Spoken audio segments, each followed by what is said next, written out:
Bismillah ar-Rahman ar-Rahim. Iyyaka na'budu wa iyyaka nasta'in. Mr. President, Honorable Secretary General, Excellencies, ladies and gentlemen,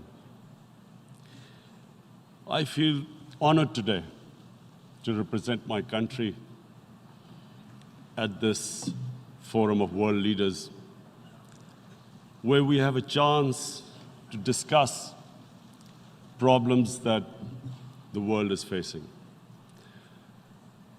I want to talk about a lot of problems, but just four today. And I especially came to this forum despite a difficult time in my country, facing challenges. I would not have come, but because I feel that there are some very urgent problems which the world must address.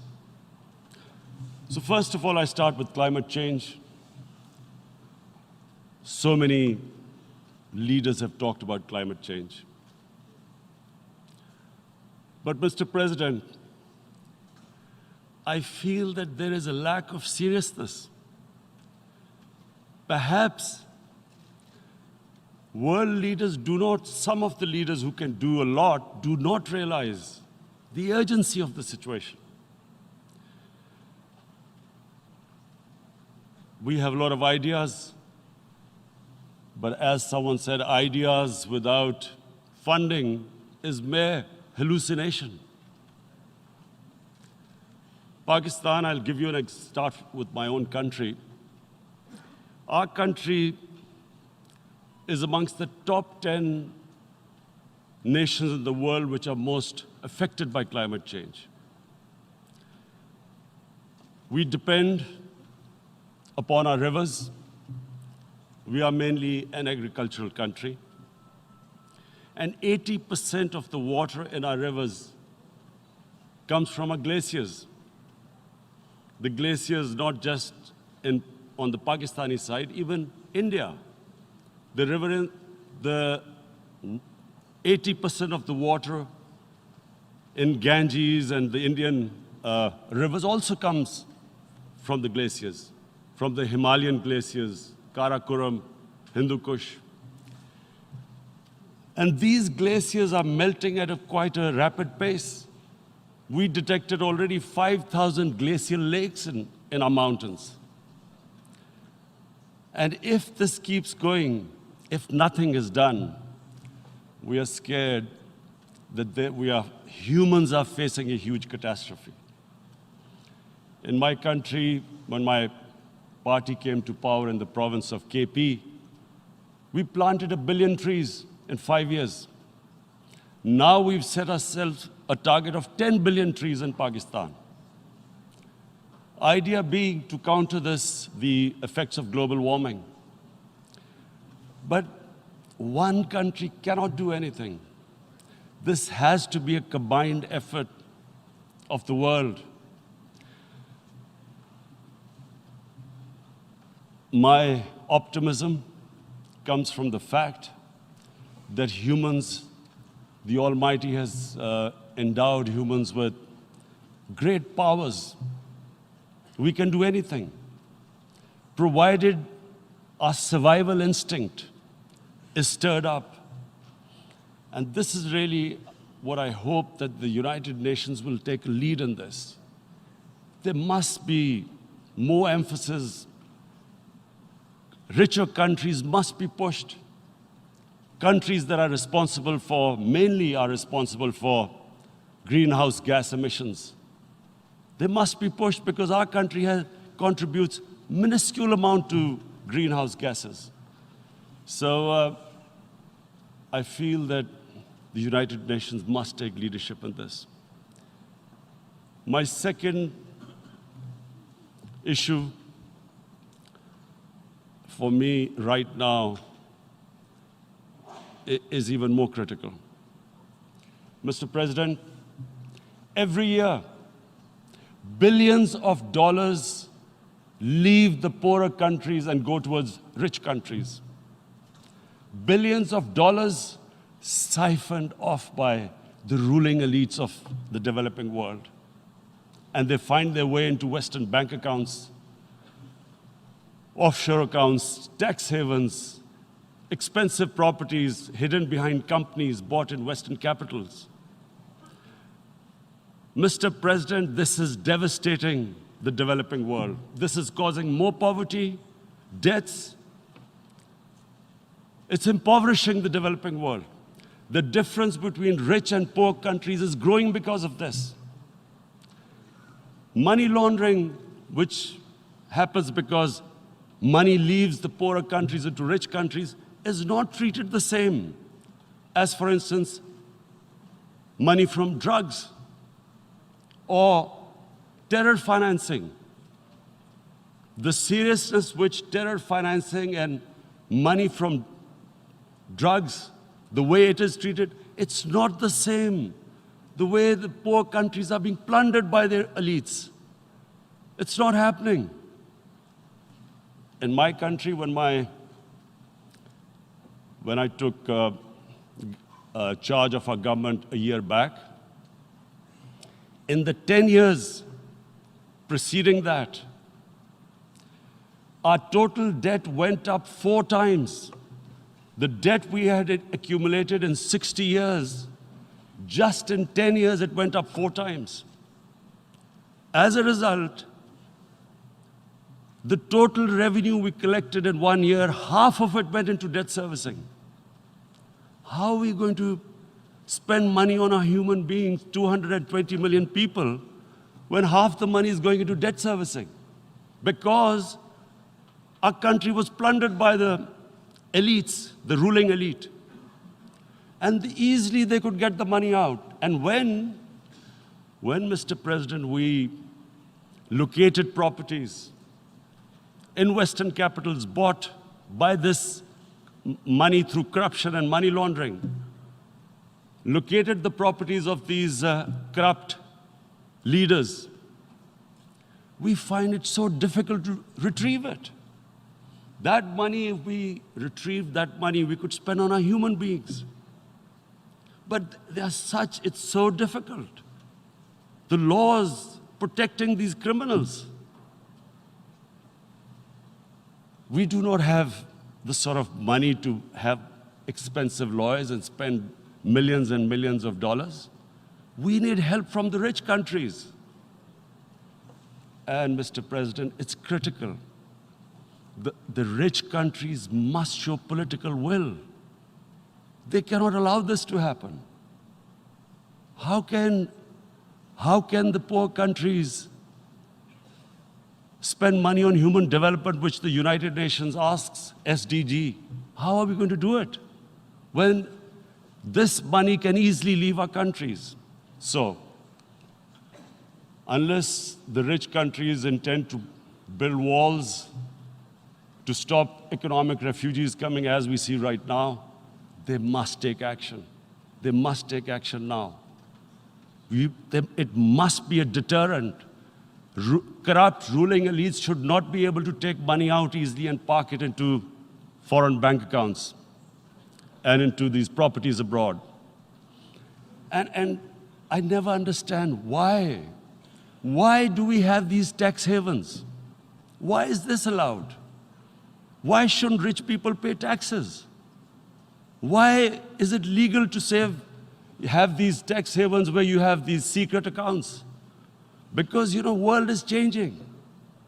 The population of the world is growing. Sooner or later, you're going to have a crisis. If the poor get poorer and the rich get richer, there is going to be a crisis sooner or later. So this is my second point. I hope that the United Nations takes a lead in this. It involves the IMF, the World Bank, Asian Development Bank. They must find a way of stopping this plunder of the developing world. My third point is Islamophobia. There are 1.3 billion Muslims in this world.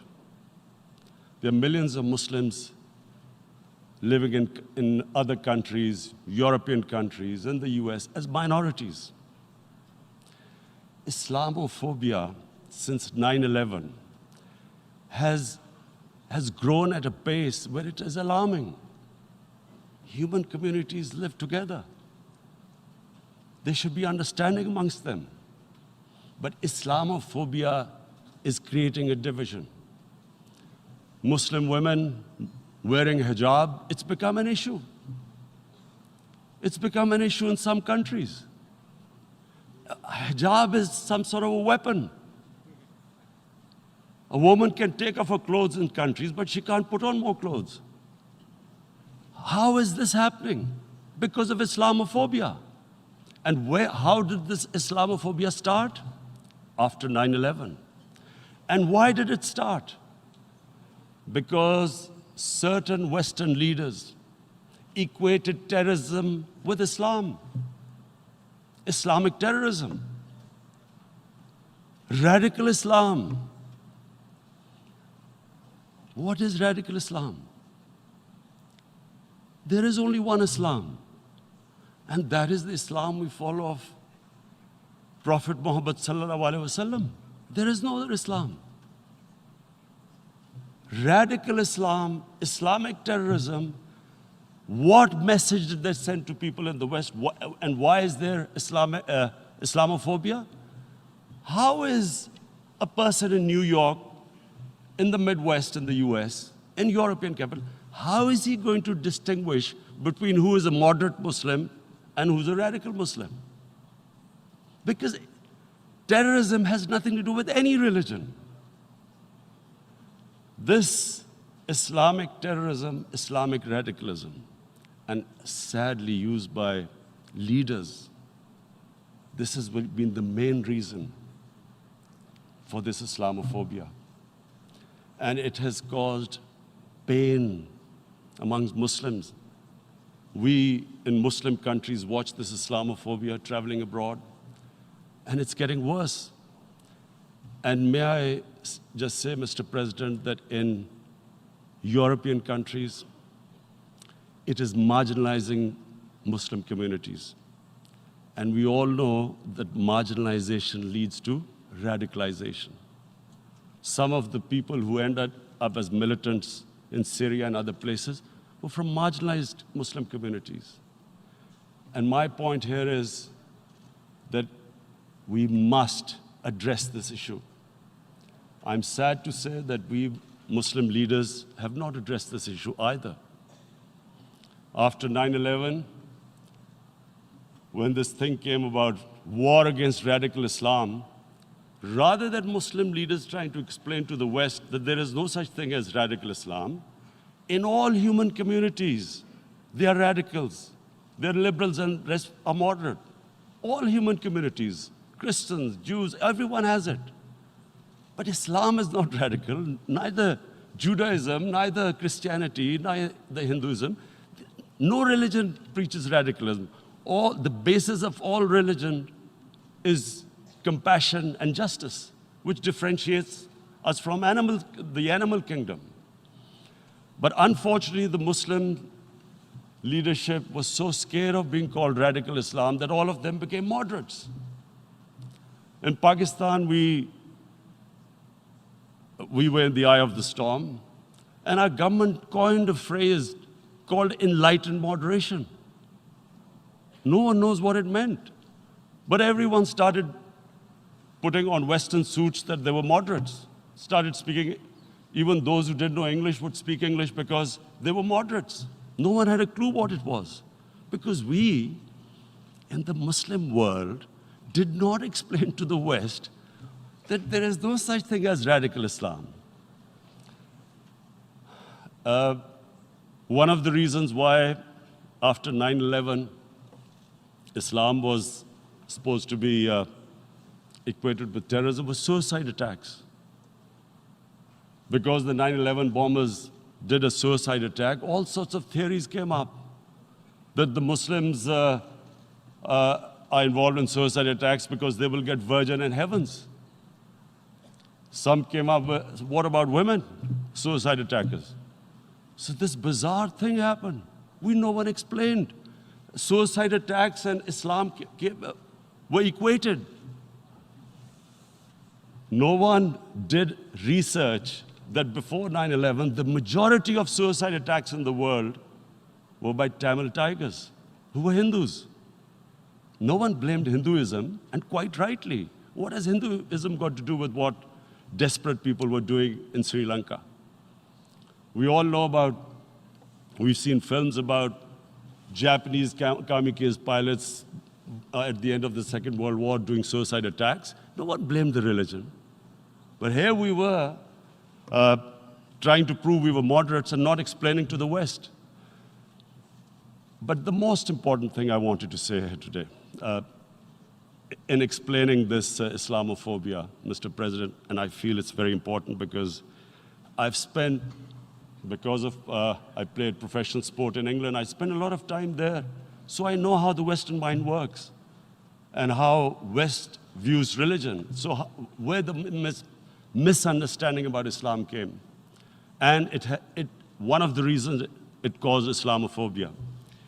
That was, in 1989, this book was published, maligning, insulting, ridiculing our Prophet Muhammad sallallahu alaihi wasallam. And there was a reaction in the Muslim world. The West couldn't understand what was the problem. Because in the West, because I have spent so much time in the West, religion is perceived completely differently. They don't look upon religion like we do. And so, Islam was supposed to be an intolerant religion. It was against freedom of expression. And Islam took a real beating 30 years ago. I still remember it became a watershed. And every 2 or 3 years, someone would malign our Prophet, peace be upon him. There would be a reaction by the Muslims. And again, it was Islam, an intolerant religion. Again, this time, I blame a certain section of the people in the West who deliberately provoked this, knowing the impact it would have. But the majority of the people in the West didn't understand. This is where, again, Muslim leadership let the Muslims down. We should have explained to them what our Prophet, peace be upon him, means to us. So in 1 minute, I'll try and explain what he means to us. Our Prophet was the witness to the divine book, the Holy Quran. The Holy Quran is the book of guidance for Muslims, and the Prophet's life was living the Quran. He was an example of what the Quran guided us to be. So he is the ideal we all try to get to. The Prophet created the state of Medina, the first state in Islam. That state was the basis of a Muslim civilization which became the predominant civilization for the next 700 years. And what was that state? I hear such strange things about Islam, that it is against women, it's against minorities. The first state of Islam in Medina, it was the first time a welfare state was set up. The state took responsibility of the weak, widows, orphans, poor people, handicapped. It taxed the rich, spent the money on the poor. The state announced that all human beings are children of Adam, hence equal, whatever the color of their skin. The state announced, the Prophet announced that, and slavery, the whole system depended on slavery as it did for many years in the Western societies. The Prophet said that one of the greatest deeds is to free a slave. But because the society depended on slavery, he said, but if you have to, treat them as an equal member of the family. And as a result, something happened in a Muslim world which hasn't happened in any other civilization. Slave dynasties appeared. Slaves became kings. The Mamluks, slaves who ruled Egypt. In India, there were slave dynasties. And then, with minorities, again, you hear that Islam is supposed to be against minorities. Let me just make this clear. In Islam, the Prophet announced that everyone was free to practice his religion. It was a sacred duty to protect the places of worship of all religions. He announced that every person is equal in front of law, whatever his religion or his color. And this incredible case, and I always quote this, that the fourth Khalifa, the head of state of Medina, he lost a court case against a Jewish citizen. So, number one, it showed there was a rule of law, no one was above law. And number two, that a Jewish citizen was an equal citizen. So, Mr. President, when a Muslim society is unjust to its minorities, it is going against the religion of Islam and our Prophet, peace be upon him. So, it is important to understand this. The Prophet lives in our hearts. When he's ridiculed, when he's insulted, it hurts. As we human beings understand one thing, the pain of the heart is far, far, far more hurtful than physical pain. And that's why the Muslims react. And I always thought that if I ever had the stage, I would try and explain this to the world community, especially to the Western community, because having lived in the Western community, people didn't understand this. When I first went as a teenager to England, there was a comedy film on Jesus Christ. It's unthinkable in Muslim societies. So we need to explain that, look, in a human community, we must be sensitive to what causes pain to other human beings. We have, in the Western society, and quite rightly, the Holocaust is treated with sensitivity because it gives the Jewish community pain. That's all we ask, that do not use freedom of speech to cause us pain by insulting our holy prophet. That's all we want. And now, the number fourth point, Mr. President, and this is the most critical point, is the reason why I especially came here. It is about what is happening in Kashmir. Before I go on this, I want to make one thing clear, that when we came to power, my first priority was that Pakistan would be a country which will try its best to bring peace. We had been through this war on terror. We joined the United States war on terror after 2001. And Pakistan went through one of its worst periods where 70,000 Pakistanis died and over 150 billion was lost to our economy. And Mr. President, I opposed the war because in the 80s, Pakistan had joined the Western countries in what was the freedom struggle then in Afghanistan against the Soviets. And it was funded by the Western countries.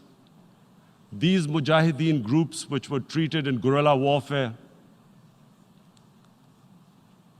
were trained by Pakistan Army, funded by the Western countries, and especially US, and they waged what was a freedom struggle in Afghanistan. The Soviets called them terrorists. We called them freedom fighters. 1989, the Soviets retreated. The Americans packed up and left. Pakistan was left with these groups. Come 9/11, Pakistan joined the United States in this war on terror.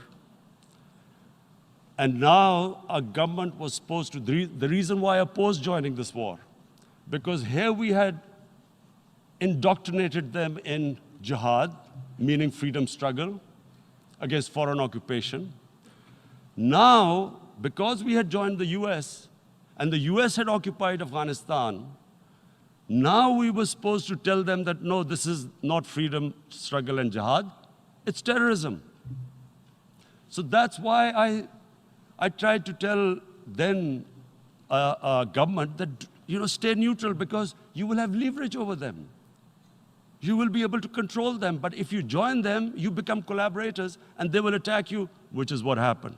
They turned against us. We went through a nightmare. 70,000 people killed in a war we had nothing to do with. No Pakistani was involved in 9/11. Taliban were in Afghanistan. Al-Qaeda was in Afghanistan. What had we to do with it? 70,000 Pakistanis died. So when we came to power, we decided that we would dismantle what was left of these groups. And this decision was taken not just by us, but by all the political parties in Pakistan. Unfortunately, they didn't implement it. So we came to power, we decided to implement it, and we dismantled whatever was left of the groups.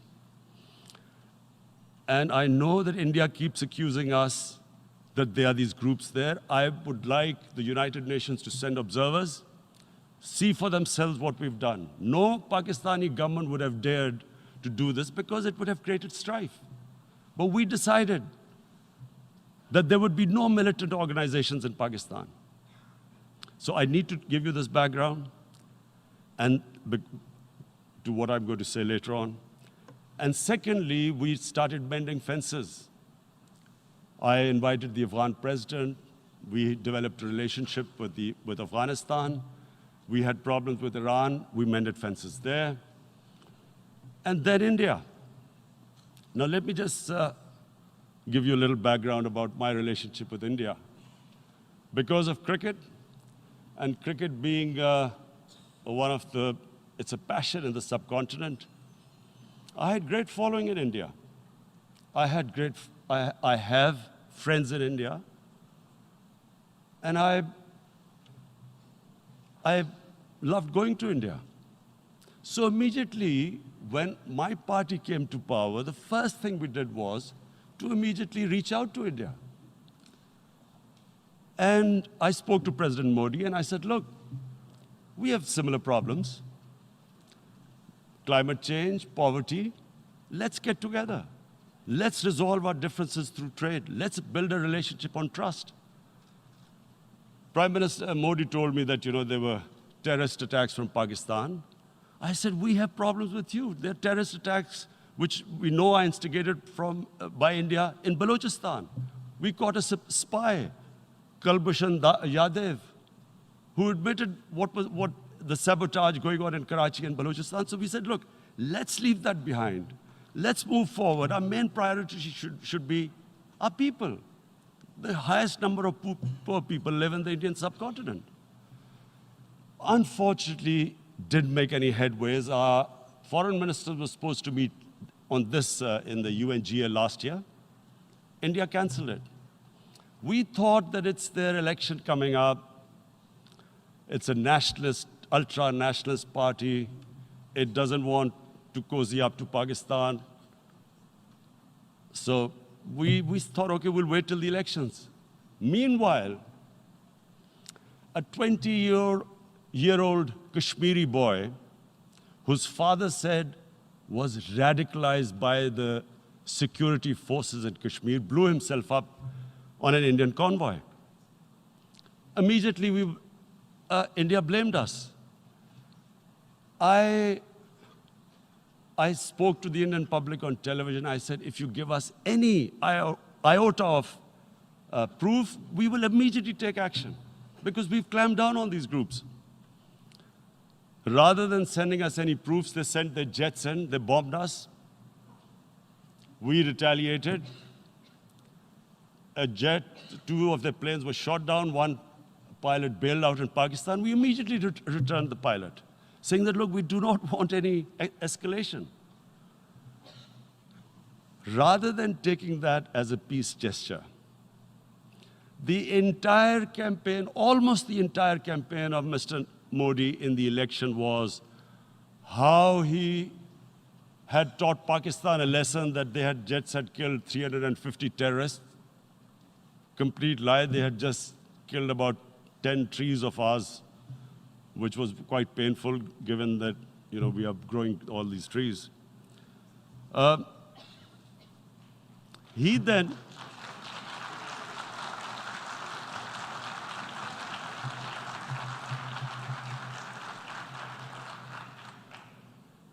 the election campaign, Mr. Modi used words like, this is just a trailer. The movie is about to start. I went into Pakistan and taught them a lesson. This was the election campaign. Okay, so we thought, us politicians make all these statements to win elections. So, okay, after elections, we'll get back to our normal relationship. Well, the moment the elections ended, we approached India. No response, but then we discovered they were trying to push us in the FATF blacklist to bankrupt us. That's when we realized there was an agenda. And that agenda became obvious on the 5th August when India went against 11 United Nations Security Council resolutions, which say that Kashmir is a disputed territory and the people of Kashmir have the right of self-determination. They went against that. They went against Simla Accord, which is about bilateral, sorting out our differences through bilateral means, went against that. They actually went against the Indian Constitution. Illegally, they revoked Article 370, which gave Kashmir the special status. They got an extra 180,000 troops there. Total number of security forces in Kashmir now are 900,000. And they put 8 million people of Kashmir under curfew.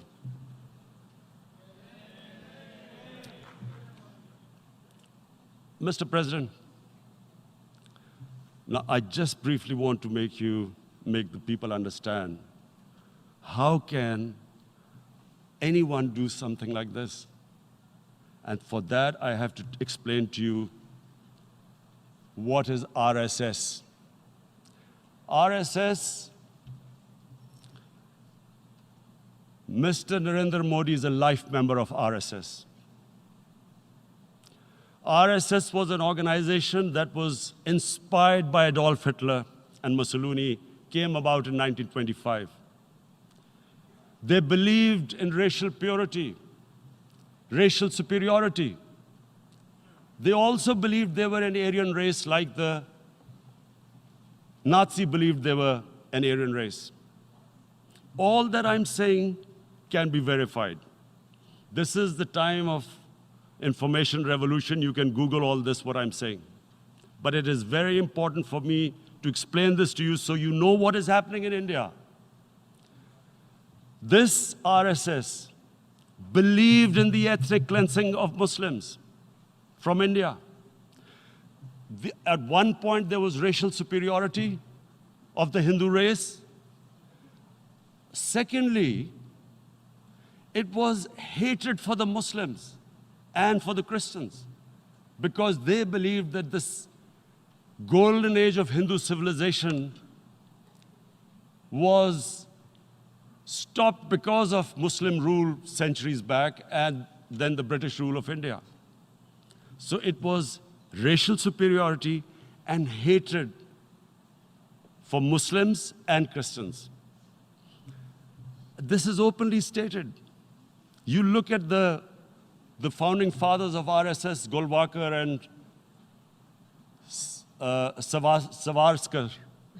Just Google them and you'll find out.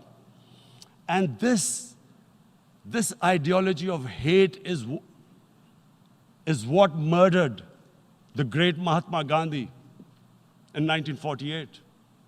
It was this ideology of hate that made Narendra Modi in 2002 do a pogrom against Muslims in Gujarat when he was the chief minister. He allowed 3 days for these RSS goons who were inspired by the Hitler brown shirts. They actually wear brown shirts. This RSS, the Congress Home Minister gave a statement that in RSS camps, terrorists are being trained. And these terrorists butchered 2,000 Muslims and 150,000 Muslims were made homeless. Narendra Modi could not travel to the US because of that.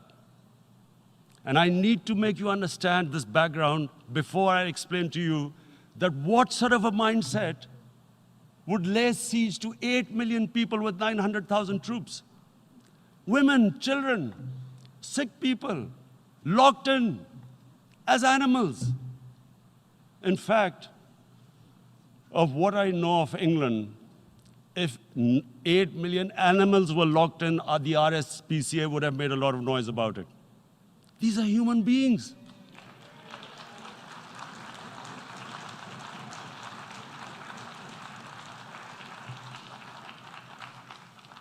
And Mr. President, what comes with racial superiority, these illusions of Aryan superior race, is arrogance. The two go together. And it's arrogance that makes people make mistakes and do stupid things. Cruel things like what Narendra Modi has done. It's sheer arrogance. And it's arrogance that has blinded him from the fact that what is going to happen when the curfew is lifted?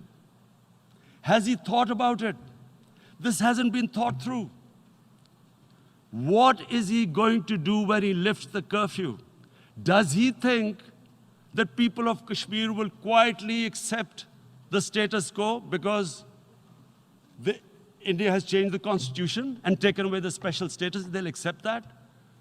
Mr. President, 100,000 Kashmiris have died in the past 30 years because they were denied the right given by the United Nations, the right for self-determination. 100,000 have died and 11,000 women have been raped. There are two United Nations human rights reports on this. The world hasn't done anything because India is a huge market, 1.2 billion people. Sadly, the material prevails over the human. But this has serious consequences. Again, I repeat, that's why I'm here. Look, what is going to happen when the curfew is lifted will be a bloodbath. The people will come out. There are 900,000 troops there. They haven't come to, as Narendra Modi says, he's done this for prosperity of Kashmir. This is supposed to be for the development. These 900,000 troops, what are they going to do when they come out? There'll be a bloodbath. Has he thought it through what happens then? Mr. President, has anyone thought that what happens when there is a bloodbath? What do you think the impact will have on people of Kashmir? What do you think they will think? The way they have been boxed in their houses, treated like worse than animals, no rights. Thousands of all the political leadership has been arrested, taken out of Kashmir. Even those Kashmiri leaders who were pro-India have been taken out. 13,000 boys have been picked up and taken to God knows which destinations. So what do they think? What will the people of Kashmir do when they lift the curfew? They will be out in the streets. And what will these soldiers do? They will shoot them. They've already used pellet guns, blinded young boys. In the last 6 years, the 5 years, the oppression that has gone on in Kashmir. And so, Kashmiris will be further radicalized. Mr. President, there will be another Pulwama. And guess what? India will blame us. They're already blaming us. They're saying all this is happening because of Pakistan. One of their defense ministers said, there are 500 terrorists lined up on the border to go in. Why would Pakistan send 500 terrorists when there are 900,000 troops? What impact are they going to make? What will they do? And don't we know that the moment there is some terrorist attack, all that will happen is there'll be further cruelty and oppression of the people of Kashmir. We will just give the 900,000 troops to further crush the people of Kashmir. And then we'll give the Indian government an excuse that, look, Pakistan is a terrorist state, and this mantra that has gone on, Islamic terrorism. The moment you use this catchword, Islamic terrorism, the whole world turns away. No one talks about human rights. You can do whatever you want, which is what has happened in Kashmir, because they keep using this word, Islamic terrorism. And this is what they're doing right now. What do we benefit from further increasing the cruelty on the people of Kashmir? And why would we want this? But there is no other narrative left for India. As when they lift the curfew, whatever happens, Pakistan will be blamed, and there is always a danger of another Pulwama. They might come and bomb us again, and then another cycle might start. And what does Narendra Modi think that 180 million Muslims of India are thinking right now? Aren't they watching these Kashmiris stuck inside for 55 days they've been stuck in? Aren't they watching? What do you think? Don't you think that the Muslims will be radicalized in India? And I'm talking about 180 million people. And when they get radicalized, there will be some incident in India somewhere down the line. Again, we will be blamed. And I'm warning you right now, again, we will be blamed. And Mr. President, what about 1.3 billion Muslims who are watching this? And they know that it is only happening in Kashmir because they're Kashmiri Muslims. This is not happening to Kashmiri Hindus. They know that this is happening because of their religion. So what do you think they will be thinking? What do you think the Jewish community would think if they were, forget 8,000 Jews stuck like this? What do you think Europeans would think? What do we think? I mean, any human community, if their members are stuck like that, what do you think they will think? Are we a children of a lesser God? Is it not going to cause us pain? And then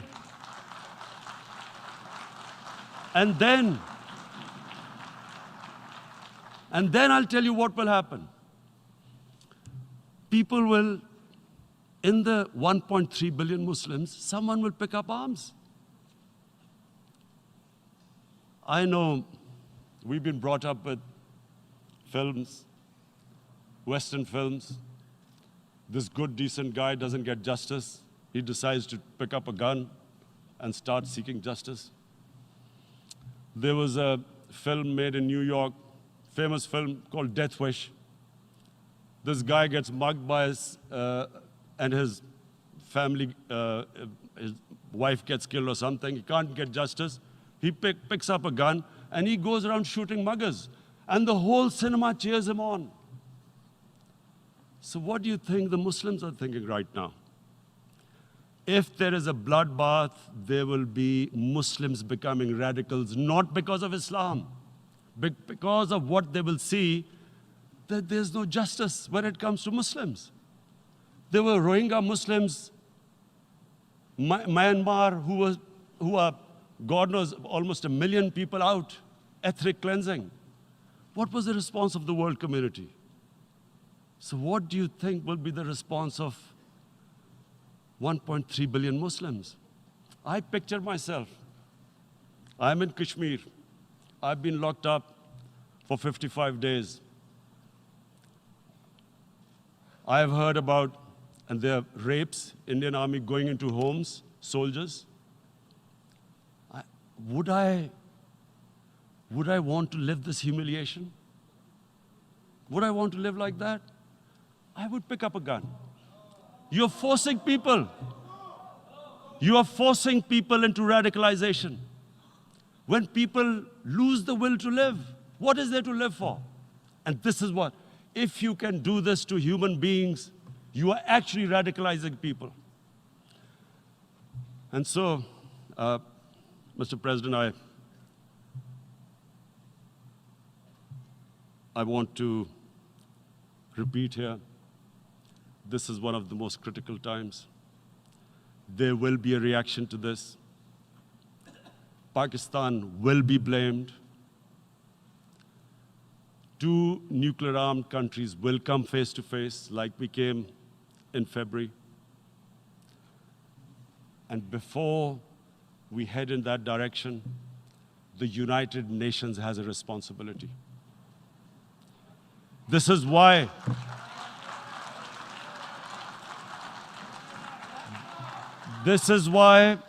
the United Nations came into being in 1945. You were supposed to stop this happening. I feel we are back to 1939, Munich. Czechoslovakia has been taken, annexed. What is the world community going to do? Is it going to appease a market of 1.2 billion, or is it going to stand up for justice and humanity?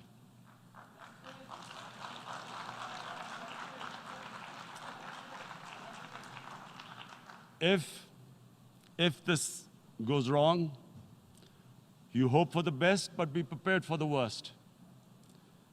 If a conventional war starts between the 2 countries, Mr. President, if a conventional war starts, and anything could happen, but supposing a country 7 times smaller than its neighbor is faced with the choice, either you surrender or you fight for your freedom till death, what will we do? I ask myself this question. And my belief is, La ilaha illallah, there is no God but one. And we will fight. And when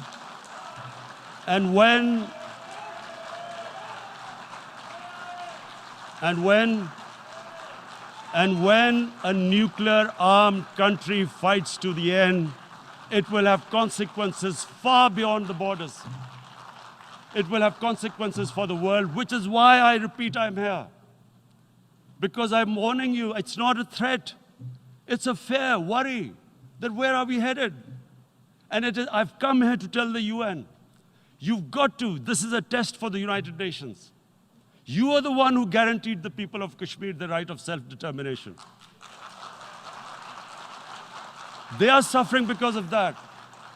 And this is the time. This is the time not to appease like in 1939 appeasement took place. This is the time to take action.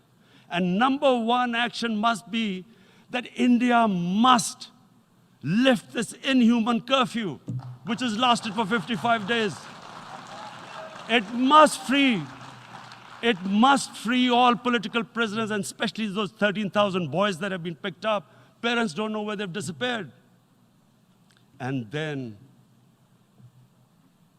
the world community must give the people of Kashmir their right of self-determination. Thank you.